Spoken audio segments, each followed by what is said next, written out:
বন্ধুরা কেমন আছেন? আজকে এমন একটি ছাগল খামারির বাস্তবটা তুলে ধরছি, যেই ছাগল খামারির অবস্থা খুব একটি ভালো নাই। আপনাদের সামনে কিছুদিন আগে একটি ভিডিও করেছিলাম। এই ভিডিওর মধ্যে ছাগল খামারি বলছিলেন যে বর্ষাকালীন ছাগল পালনে খুব একটি সমস্যা হয় প্রচুর।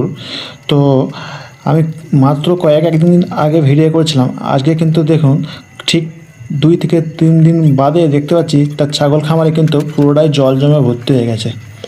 দেখুন একটি খামারের কী অবস্থা। পুরো খামারটা মাত্র 2 দিন জল হয়েছে, জলের মধ্যে সবথেকে বেশি 1 ঘন্টা মাত্র জল হয়েছে। প্রচুর পরিমাণে 1 ঘন্টার জল হয়েছে, সেই জলেতে কিন্তু পুরো খামারটা ডুবে গেছে এবং খামারে যে জায়গায় ছাগলগুলো থাকে সেই জায়গায় কিন্তু পুরোটাই ডুবে গেছে। আপনাদের সামনে আমি স্ক্রিনে দিয়ে রেখেছি। আমি মাত্র 2-4 দিন আগে যে ভিডিওটা করছিলাম তখন ছাগল খামারটা কতটা শুকনো ছিল, এবং আপনারা এখন এই মুহূর্তে দেখতে পাচ্ছেন ছাগল খামারটা কতটা ডুবে গেছে। এই বর্ষাকালীন ছাগল পালনে এতটাই কষ্টকর বিষয়, যেটি এই ভিডিওটা না দেখলে আপনারা বুঝতে পারবেন না। দেখুন, আমাকে কিন্তু ভিডিও ক্লিপস পাঠিয়েছে, আমি কিন্তু খামারে যাইনি, খামারে কিন্তু আমাকে ভিডিও ক্লিপস পাঠিয়েছে। এই ক্লিপসে দেখতেই পাচ্ছেন ছাগল খামারের অবস্থাটা কী। খুবই খারাপ অবস্থা। যেখানে ছাগল থাকে সেই জায়গাতেও কিন্তু জল ঢুকে পড়েছে, আপনারা দেখতেই পাচ্ছেন।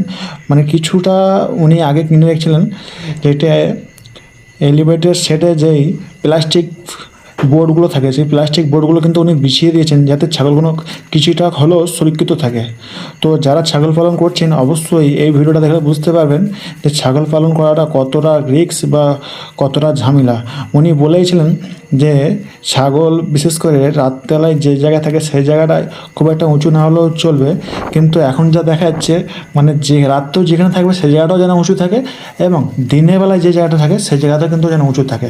তাহলে আপনার ফার্মে যতই বৃষ্টি হোক বা যতই জল জমুক আপনার ফার্মটা সুরক্ষিত থাকবে। আর যারা নতুন ছাগল ফার্মে আসতে যাচ্ছেন অবশ্যই এই ভিডিওটা দেখে শিক্ষা নিন, এবং ছাগল ফার্মে আসার আগে অবশ্যই ভালোভাবে চিন্তা ভাবনা করে ছাগল ফার্মে আসবেন।